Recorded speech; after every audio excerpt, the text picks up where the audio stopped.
राधे राधे, हर हर महादेव। दोस्तों कैसे हैं आप सब? उम्मीद करती हूँ आप सब अच्छे होंगे और मैं भी अच्छी हूँ।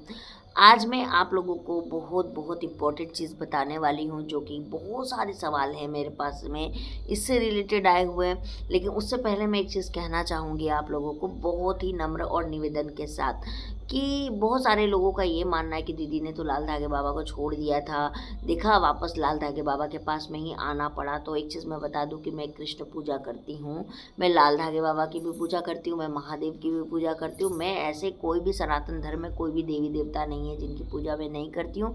जो जो मेरे मंदिर में हैं उनकी मैं पूजा करती हूँ। और जब मैं लाल धागे बाबा गई थी उस टाइम पे भी मैंने एक चीज़ कहा था कि मैं जब वहाँ से फ़ोटो लेके आई थी लाल धागे बाबा की, तो ये मेरा प्रण था कि मैं जब तक हूँ तब तक ये फ़ोटो मेरे मंदिर में रहेगा और मैं पूजा करते रहूँगी। इससे मुझे बिल्कुल भी फ़र्क नहीं पड़ता है कि कौन क्या बोलता है, कौन क्या नहीं बोलता है, क्योंकि मैंने सिर्फ उनको प्रेगनेंसी के लिए पॉइंट ऑफ व्यू से मैं नहीं लाई थी। मेरा एक था कि मैं कोई धाम गई हूँ और वो भी जागृत धाम गई हूँ, जहाँ पे लोगों की इच्छाएं पूरी होती हैं, उनके सपने पूरे होते हैं, उनका माँ बनने का सपना पूरा होता है। ऐसी जगह मैं गई थी, तो मैं वहाँ से भगवान को ला के मैं कभी भी बाहर नहीं फेंक सकती हूँ। और एक चीज़ और है कि मैंने जब ये बात बोली कि मैं संकल्प नहीं लेती हूँ, मैं पूजा नहीं करती हूँ, मैं आरती नहीं करती हूँ, उसका भी एक बहुत बड़ा रीज़न था जो मैंने ये बोला था। बिकॉज ऑफ लोगों के सवाल, इतने ज़्यादा सवाल, आपकी प्रेगनेंसी हो गई, आपकी प्रेगनेंसी हो गई। तो देखिए, मानती हूँ मैं कि मैं लाल धागे बाबा का पूजा करती हूँ, मुझे ये चीज़ बतानी चाहिए, लेकिन अपना हर एक चीज़ का समय होता है। और अब जो मैं वीडियो बना रही हूँ वो मैं आप लोगों के लिए इन्फॉर्मेटिव बता रही हूँ, क्योंकि ये चीज़ें आपको जानना बेहद ज़रूरी है, क्योंकि बहुत सारे लोग लाल धागे बाबा के चैनल तक नहीं पहुँचे हैं। तो उनका चैनल है भक्ति रस, आप उनके चैनल तक जाइए, ओरिजिनल चैनल है। आप बाबा को डायरेक्टली फॉलो करिए, बाबा डायरेक्टली बताते हैं चीज़ें। तोड़ मरोड़ के चीज़ों को आप मत सुनिए, नहीं तो आप बहुत कंफ्यूज हो जाइएगा कि क्या करना है क्या नहीं करना है, क्योंकि इसमें बहुत लोगों ने भ्रम फैला रखा है ना। तो मैं आपको यही कहूँगी कि आप उनके चैनल को डायरेक्ट फॉलो करिए, आप लाइव जाइए। आप जब पॉजिटिव रिव्यूज़ देखोगे, पॉजिटिव रिजल्ट देखोगे, तो आपको भी मोटिवेशन मिलेगा कि हाँ, यहाँ पर रिज़ल्ट मिलता है। और ऐसा नहीं है दोस्तों कि मुझे बिलीव नहीं है, बिलीव नहीं होता तो बाबा मेरे मंदिर में नहीं होते, और वो आजीवन मेरे मंदिर में रहेंगे। जब मेरे बच्चे हो जाएंगे तो भी वो रहेंगे, है ना। लेकिन रही बात मेरी गुड न्यूज़ की, तो वो मैं समय आने पे और वक्त आने पे मैं आप लोगों के साथ ज़रूर शेयर करूँगी, बट अभी वो बोलने का कुछ भी मतलब नहीं है, ठीक है। तो एक चीज़ और है दोस्तों, कि एक सवाल था कि मैं दीदी, हम लोग को अगर पीरियड के समय पूजा कैसे करना चाहिए, पीरियड के समय में हम कैसे लाल धागा बाबा का आरती करें, कैसे दिया जलाए, कैसे संकल्प लें। और एक सवाल था कि अगर हमने मान लीजिए संकल्प लिया है, तो उस टाइम पे अगर दिया हमने जला दिया और उसके बाद हमको पीरियड आ जाता है, तो हम कैसे इसको कंटिन्यू करें। ये 2 सवाल, और ये दोनों सवाल बहुत इम्पोर्टेंट सवाल हैं, ये सबसे ज़्यादा पूछे जाने वाला सवाल है। तो पहला जो सवाल है कि पीरियड के टाइम में हम संकल्प मतलब आरती पूजा दिया कैसे जलाएं। तो देखिए, आपका पीरियड आ गया है, पीरियड के समय में आपको जो है वो दिया बाती या पूजा से रिलेटेड किसी भी सामान को आपको नहीं छूना है, क्योंकि हमारे सनातन धर्म में पूजा में मतलब आपको पीरियड आ गया है तो उस टाइम में किसी भी पूजा विधि विधान में अगर सम्मिलित होते हैं तो वो दोष लगता है, आपको दोष लगेगा, आपका वो चीज़ पूरा नहीं होगा, बल्कि आपके लिए वो गलत हो जाएगा, है ना, और आप आपके भागी बन जाते हो। तो उस टाइम पे आपको पूजा नहीं करना है। आपको उस टाइम में आरती जो है वो सुन सकते हैं, वंदना जो है वो सुन सकते हैं, लाइव देख सकते हैं। आपको जो भी करना है आप प्रार्थना कर सकते हैं, आप करते रहिए, लेकिन आपको उस टाइम पे खुद से दिया नहीं जलाना है, नहीं करना है। और एक चीज़ बता दूं कि लाल धागे बाबा कोई तांत्रिक नहीं है, कोई ये पंडित नहीं है, कुछ ऐसा नहीं है। वो महादेव के 5वें अवतार है। तो आप ही सोचो कि क्या आप अपने घर के कुल देवता का या जो भी भगवान है, आप उनकी क्या पीरियड्स में पूजा करते हैं? नहीं करते हैं। तो यहाँ पर भी आपको लाल धागे बाबा की पूजा जो है वो पीरियड्स में बिल्कुल भी नहीं करना है। आप अपने पति को बोलिए या आपके घर में जो भी सदस्य हैं उनको बोलिए, वो दिया आरती वगैरह वगैरह कर दिया करेंगे, लेकिन आपको नहीं करना है। अब दूसरा सवाल आता है कि दीदी, अगर मैंने संकल्प ले लिया है तो और उसके बाद में मेरे को पीरियड आ जाए तो क्या करें।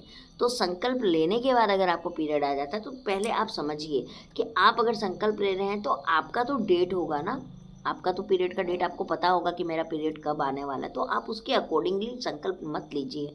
अगर आपका मान लीजिए 2 दिन के बाद डेट है तो मत लीजिए, क्योंकि 5 दिन आगे पीछे पीरियड होता है। अगर आपको प्रेगनेंसी नहीं रुकी तो 5 दिन पहले भी आपको पीरियड आ सकते हैं, 5 दिन बाद भी पीरियड आ सकते हैं। तो इसीलिए आप उस टाइम पे संकल्प मत कर कीजिए। संकल्प जब भी कीजिए आपके पीरियड ख़त्म होने के बाद आप संकल्प लीजिए। पीरियड ख़त्म हो गया, 2 दिन आपने बाल धो लिया, उसके बाद से जब है आप संकल्प लग्न कीजिए, उससे पहले आप संकल्प मत लीजिए। तो फिर भी अगर आपको आ जाता है पीरियड तो आप अपने पति से या अपने घर के किसी भी मेंबर से आपके दिए को कंटिन्यू करवाइए। मतलब दिया अगर बुझ रहा है, तेल ख़त्म हो रहा है या बाती ऊपर करना है तो ये आप अपने घर के किसी सदस्य से करवा लीजिए, कोई दोष नहीं लगेगा, लेकिन आपको उसको टच नहीं करना है। अब संकल्प में होता क्या है कि बहुत लोग फास्टिंग करते हैं, बहुत लोग बिना फास्टिंग का संकल्प करते हैं या बहुत लोग फलाहार करते हैं। अगर आपने फास्टिंग किया है तो आप अपने फास्टिंग को मत तोड़िएगा, उसको कंटिन्यू रखिएगा, है ना। अगले दिन जो संकल्प का विधि होता है यानी संकल्प का पूरा होते के साथ आप आरती करते हो तो आप अपने पति को से करवा लीजिए, आप पीछे खड़े हो जाइए। या अगर आपके घर में मान लीजिए कोई भी नहीं है और आपका संकल्प का दिया बुझ गया, है ना, संकल्प का दिया आपका बुझ गया और आपके घर में कोई भी नहीं है जो उसमें तेल डाल सके या बाती ऊपर कर सके, तो कोई बात नहीं, आपको डरना बिल्कुल नहीं है, घबराना बिल्कुल भी नहीं है। क्योंकि आपको पीरियड जो आया है वो आपको जो है वो ईश्वर भी जानता है कि आपको पीरियड आ चुका है। तो इसीलिए, और ये ईश्वर की ही देन है पीरियड, क्योंकि एक औरत को अगर पीरियड नहीं आएगा तो वो माँ नहीं बन सकती है। तो इसीलिए ये कोई ख़राब चीज़ नहीं है। तो आप डरिएगा मत, अगर आपका संकल्प का दिया बुझ गया है चाहे कुछ भी रहा है कोई दिक्कत नहीं, लेकिन आप अपना व्रत जो है रखें उसको कंटिन्यू कीजिए। और अगले दिन आप जो है नहा धो के आप जो हैं वो आरती सुन लीजिए, वंदना कर लीजिए, भगवान से जो है वो क्षमा याचना कर लीजिए, जो भी गलती हमसे गलती से हुआ हो भगवान हमें माफ़ कर दीजिए। इस तरह का माफ़ी ज़रूर ईश्वर से मांगते रहिए, क्योंकि ये जो ईश्वर है ना, हमको लगता है हमने कोई गलती नहीं की, लेकिन हम एक चींटी भी हमसे गलती से मर जाता है या हम किसी को कुछ ऐसे अपशब्द बोल देते हैं जिससे सामने वाला हर्ट हो जाता है, उसे दुख होता है, तो ये भी हमारे पाप के भाग में आ जाता है। लेकिन लोगों को ये चीज़ समझ में नहीं आता, उनको लगता है अरे नहीं ये तो चीज़ थोड़ी है, लेकिन ऐसा है दोस्तों।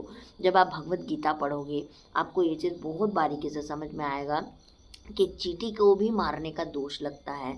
अगर आप किसी को बेवजह गलत बोले हो या बेवजह उल्टा बोलते हो या बेवजह किसी को आपने कुछ भी ऐसा किसी के साथ बेवजह किया है तो वो आपके पाप के भाग में आता है। तो ये आप पर निर्भर करता है कि आप अपने जीवन को कैसे लेके जा रहे हो और कैसे आप इसको ठीक करोगे। इसीलिए हमें हमेशा भगवान की जब भी पूजा करो ना तो उनसे माफ़ी ज़रूर मांगो कि प्रभु मेरे से जो भी गलती हुआ हो, जो भी क्षमा है, जो भी है वो ज़रूर पूरा मतलब मेरे को माफ़ कर दीजिए, जो भी मेरे से गलती हो गया हो। क्षमा मांगना बहुत बड़ी बात है और क्षमा करने वाला ईश्वर हमेशा सदैव खड़ा रहता है। अब लोग बोलेंगे कि दीदी आपका क्या है नहीं, तो देखो मेरा तो ट्यूब ओपन हुआ है, तो मैं ये नहीं बोलूँगी कि शक्ति नहीं है, उनमें शक्ति तो ज़रूर है दोस्तों। और जैसे जो भी आपको जानकारी चाहिए होगी, जो भी आप पूछना चाहते हैं आप ज़रूर पूछिएगा। नेक्स्ट वीडियो में आपको बताने वाली हूँ कि आपको अगर लाल धागे बाबा की आप पूजा करें तो आपको क्या खाना चाहिए, क्या नहीं खाना चाहिए, संकल्प को लेने का सही तरीका क्या है, ये आपको मैं नेक्स्ट वीडियो में बताने वाली हूँ। आज के लिए ये 2 सवालों के जवाब बेहद ज़्यादा ज़रूरी थे। अगर इसमें भी कुछ रह गया हो तो आप मुझे कमेंट कर सकते हैं। और देखो चैनल मेरा है, डिपेंड मुझ पे करता है मुझे क्या वीडियो बनानी है, और मैं वही वीडियो बनाऊंगी जो लोगों के लिए यूज़फुल होगी। जब मेरे पास कमेंट आएंगे तो मैं वीडियो 10 बार नहीं 1000 बार बनाऊंगी। अब जिसको बुरा लगता है उसको लगे और जिसको अच्छा लगता है वो मेरे वीडियो को कंटिन्यू देखे, है ना। तो चलिए मैं मिलती हूँ आप लोगों से बहुत जल्दी एक नए वीडियो में। अगर आपको मेरा चैनल पसंद आया हो, मेरे वीडियो पसंद आया हो, मेरी इन्फॉर्मेशन पसंद आई हो तो आप चैनल को लाइक, सब्सक्राइब और शेयर ज़रूर कर दीजिएगा। हर हर महादेव, राधे राधे, जय लाल धागे बाबा की।